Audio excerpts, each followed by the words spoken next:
குமார், இந்தி கத்துக்கிட்டு இந்தி பேசக்கூடிய மாநிலங்களுக்கு இங்கிருந்து யாரும் வேலை வாய்ப்புக்கு செல்வதில்லை. அப்படியே மூன்றாவது மொழியை கத்துக்கணும்னா கூட வெளிநாட்டில் இருக்கக்கூடிய ஏதோ ஒரு மொழி, அது தேவையின் அடிப்படையில் அதை கற்றுக்கொள்ள. ஹிந்தி தேவைப்பட்டாங்க ஒத்துக்கலாம், போகும்போது ஹிந்தியும் தேவைப்பட்டாங்க. இது என்ன பார்வை சார் இது? யாரு ராஜீவ்காந்தி சொல்லிட்டாருன்னா அதுதான் இந்தியாவில் இருக்கிற 8.5 கோடி மக்களுடைய மனநிலைன்னு நீங்கள் எடுத்துக்குவீங்களா? தமிழ்நாட்டில் அப்படி இல்லை. அதாவது தேசியத்தை விரும்புகிறவங்க, தேசிய நோக்கத்தை விரும்புகிறவங்க, இப்போ நாளைக்கு நம்ம முதலமைச்சர் நாளைக்கு பிரதமர் ஆக மாட்டார், என்ன நிச்சயம் சார்? பிரதமர் ஆவார்ல. ஆனா அன்னைக்கு சொல்ல முடியுமா? இதே பேச முடியுமா? தேசியத்தை விரும்புகிறவங்க இல்ல சார் குமார் சார், இதுதான் ஆதிக்கம். தேசத்தை படிக்கணுமா? தமிழர்கள் இரண்டாம் குடிமக்கள். இந்தியாவின் பிரதமர் பேசும்போது இந்தியாவின் நீங்க ஆதிக்கமே கிடையாது.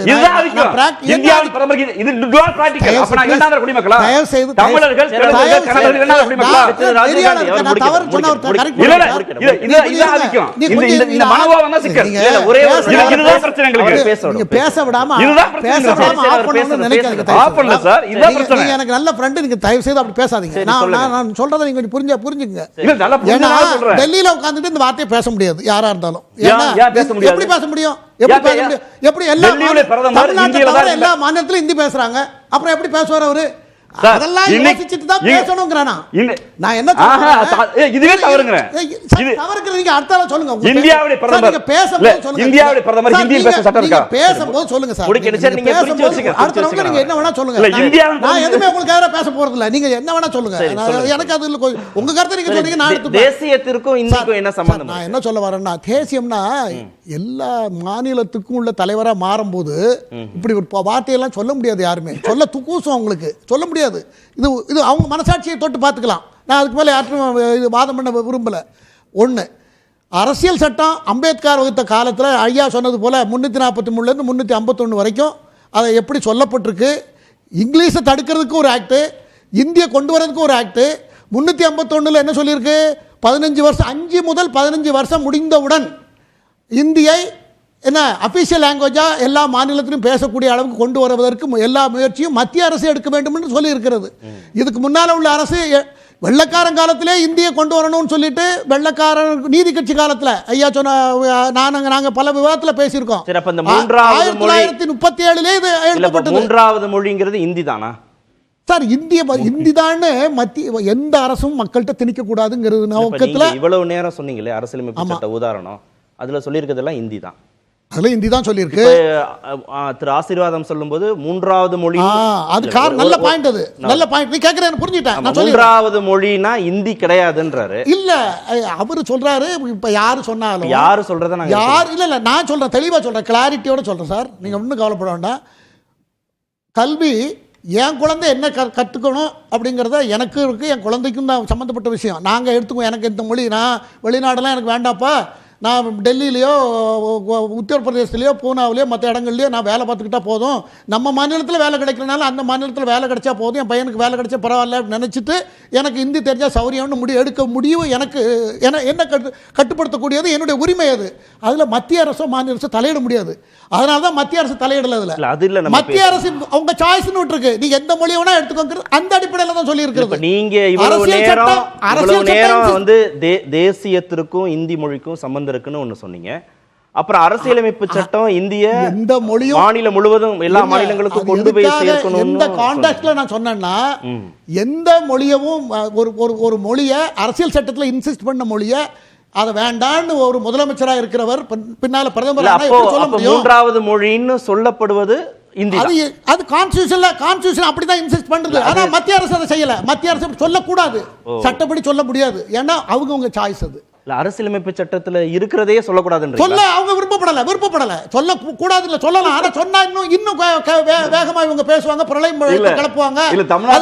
சொல்லணும், அவங்க முடிவு பண்ணட்டும், தாய் தகப்ப முடிவு பண்ணட்டும், குழந்தைங்க முடிவு பண்ணட்டும். ஆபீஷியல் லாங்குவேஜ் சட்டத்துல தமிழ்நாட்டுக்கு விதிவிலக்கு இருக்கு. அது விதிவிலக்கு கொடுத்திருக்காங்க. அது இதே போல ஒரு போராட்டம் நடத்துறதுனால 2 லாங்குவேஜஸ் பிரின்சிபலை நீங்க ஃபாலோ பண்ணுங்கன்னு சொல்லிட்டாங்க. இப்போ இந்த அரசு நாட்டை ஒரு அடுத்த கட்டத்துக்கு எடுத்துட்டு போகணும்.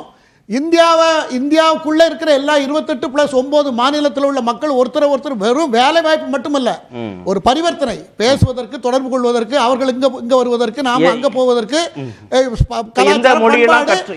பண்பாடு அப்படிங்கறது எல்லாம் ஒண்ணு வந்தா அது இன்னும் நல்லா இருக்கும். எந்த மொழிகள்லாம் கற்றுக் கொடுக்கலாம்? இப்போ மூன்றாவது மொழி அரசாங்கம் என்ன சொல்லியிருக்க, கல்விக் கொள்கையில் என்னென்ன பாலிசி, யார் யாருக்கு என்ன விருப்பமோ அந்த பாடத்திட்டங்களை எடுத்துக்கலாம்னு சொல்லியிருக்கிறது. மக்கள் அது அவங்க பெற்றோர்கள் முடிவு செய்ய வேண்டியது. மாநில அரசு நான் இந்த மாநிலத்துடைய முதல்வர் 5 வருஷம் நான் ஆட்சியில் இருக்கால, நீங்க இதெல்லாம் படிக்க கூடாது அன்னைக்கு சொன்னது சரி. 37 என்ன கேட்டீங்கன்னா நான் எங்கேயும் பயந்து பேசல, நான் வரதுசாரி ஆதரவாளங்கிறதுனால நான் ஆதரிச்சு பேசல. 1937 இந்திய எதிர்ப்பு சரி, 100% சரி. ஏன்னா அன்னைக்கு 10-12% கூட பள்ளிக்கூடம் கிடையாது. அன்னைக்கு இந்திய கொண்டு வந்து நம்ம இதில் பண்ணியிருந்தோம்னாக்கா என்ன இருக்குன்னா தமிழ் படிக்க முடியாமல் போயிருக்கும், எழுத தெரிஞ்சிருக்காது, வேணா பேச தெரிஞ்சிருக்குமே தவிர எழுத தெரிஞ்சிருக்காது. ஆகவே அன்னைக்கு சரி, இன்னைக்கு எதிர்ப்பது தவறு, 100% தவறு. மக்கள் மனநிலையில பெரிய மாற்றம் ஏற்பட்டிருக்கிறது என்பது என்னுடைய கருத்து. திரு தியாகம், மூன்றாவது மொழிங்கிறது இந்தின்னு புரிந்து கொள்ளப்படுகிறது. ஆனால் மூன்றாவது மொழி இந்தி மட்டுமல்லன்னு அவங்க மீண்டும் மீண்டும் பல விவாதங்களில் விளக்கம் கொடுக்குறாங்களே, பாஜக தரப்புல இருந்தும் வலதுசாரி அரசமைப்பு சட்டத்தில் பட்டியலிடப்பட்ட 22 மொழிகளும் ஆட்சி மொழிகள் ஆகிவிட்டதா? இப்போ முதல்வர் தலைப்பு கொடுத்துருக்கிறாரு, அண்ணா கேட்டதை தமிழ்நாடு கேட்கிறது. அண்ணா கேட்டது அன்னைக்கு 14 தேசிய மொழிகள், 14 மொழிகளையும் தேசிய மொழிகளாக்கணும், ஆட்சி மொழிகளாக்கணும்னு கேட்டார். இப்போ அரசமைப்பு சட்டத்தில் 22 மொழிகளும் ஆட்சி மொழிகள் இல்லை, இந்தியின் தேவநாகரி ஸ்கிரிப்ட் தான் ஆட்சி மொழி என்ற நிலைப்பாட்டை மாற்றாமல் நீங்கள் இந்திக்கு பதில் இன்னொரு மொழியை கற்றுக்கொள்ளுங்கள்னு சொல்கிறதுல என்ன அர்த்தம் இருக்குது? அப்போ இன்னொரு மொழி உங்களுக்கு ஆட்சி மொழியை கற்றுக்கொள்வதில் தரக்கூடிய சலுகைகளை தராது, பதவி உயர்வுக்கோ மற்றதுக்கோ. இரண்டாவது, இந்திய அரசுக்கு இதில் நேர்மையான அக்கறை இருக்குமானால் அவங்க பொறுப்பில் இருக்கக்கூடிய கல்வி நிலையங்களில் இந்திக்கு பதில் வேறு மொழி கற்றுக்கொள்ளலாம் என்ற வாய்ப்பை வழங்குவது மட்டுமல்ல, அதற்கான வசதிகளையும் செய்து கொடுத்திருக்க வேண்டும். 2020 பள்ளிகள் அவங்க கட்டுப்பாட்டில் இருக்கிற சிபிஎஸ்இ பள்ளிகள், சிபிஎஸ்இயோ கேந்திரிய வித்யாலயாவோ வேறு என்ன பள்ளி இருந்தாலும் சரி, அங்கு இந்தி ஒன்றும் கட்டாயம் இல்லை, இந்திக்கு பதில் வேறு மொழி அது செய்யறது மட்டுமல்ல, அதற்கான வாய்ப்புகளை வசதிகளை. முதல் செய்தி நான் என்ன சொல்றேன்னா, பதவி உயர்வுக்கோ ஆட்சி பணிகளை பிடிப்பதற்கோ இந்தி தான் இருக்கணும்னு அவசியம் இல்லை என்ற நிலை ஏற்படணும்னா ஆட்சி மொழி ஒரு மொழியா இருக்கக்கூடாது. ஒற்றை மொழியை ஆட்சி மொழியா வைத்துக்கொண்டு நீ எந்த மொழி வேண்டுமானாலும் படித்துக் கொள்ளலாம்னா யார் எதையும் தேர்ந்தெடுப்பாங்க? ரெண்டாவது, அப்படி தேர்ந்தெடுத்தாலும் அதற்கான வாய்ப்புகள், ஆசிரியர்கள், பயிற்சிகள், அதுக்கான ஆப்ஷன் இதெல்லாம் இருக்கணும். இது எதுவுமே இல்லாமல் நாங்கள் சொல்லியிருக்கோன்னு சொல்கிறது. நீங்கள் இது 48 யூனிவர்சிட்டி கமிஷன் சொன்னிச்சு, 67-68 பார்லிமெண்ட்டில் தீர்மானம் போட்டாங்க. அதுக்கு பிறகு முதல் கல்விக் கொள்கை, தேசிய கல்விக் கொள்கை இந்திரா காலத்தில், அப்புறம் ராஜீவ் காலத்தில் 2வது கல்விக் கொள்கை, இது 3வது கல்விக் கொள்கை. இதுவரைக்கும் எல்லாத்திலையும் வெளிப்படையாக இந்தி இந்தி என்று சொல்லியே வலியுறுத்தினாங்க. நீங்கள் ஏற்றுக்கல, ஆனால் இந்தி தான். ஆனால் இதுதான் என்ன பண்ணுறாங்கன்னா, இந்தி என்று சொல்லாமலே வஞ்சகமாக இந்தியை திணிப்பதற்கு ஏதாவது ஒரு மொழிங்கிறாங்க. இதில் என்ன முக்கியமாக புரிஞ்சுக்கணும்னா, இப்போ முதல்வருடைய கடிதத்திலிருந்து நான் வர்றேன். கடிதத்தில் 2 நாடுகளை அவர் உதாரணம் காட்டியிருக்கார். ஒன்று சோவியத் ஒன்றியம், இன்னொன்று பாகிஸ்தான். சோவியத் ஒன்றியம் என்பது லெனினுடைய மொழிக் கொள்கை. சோவியத் அரசமைப்பில் ஒற்றை மொழிக் கொள்கை கிடையாது, 17 தேசிய மொழிகள், அவரவர் மொழி அதது தேசிய இனம்.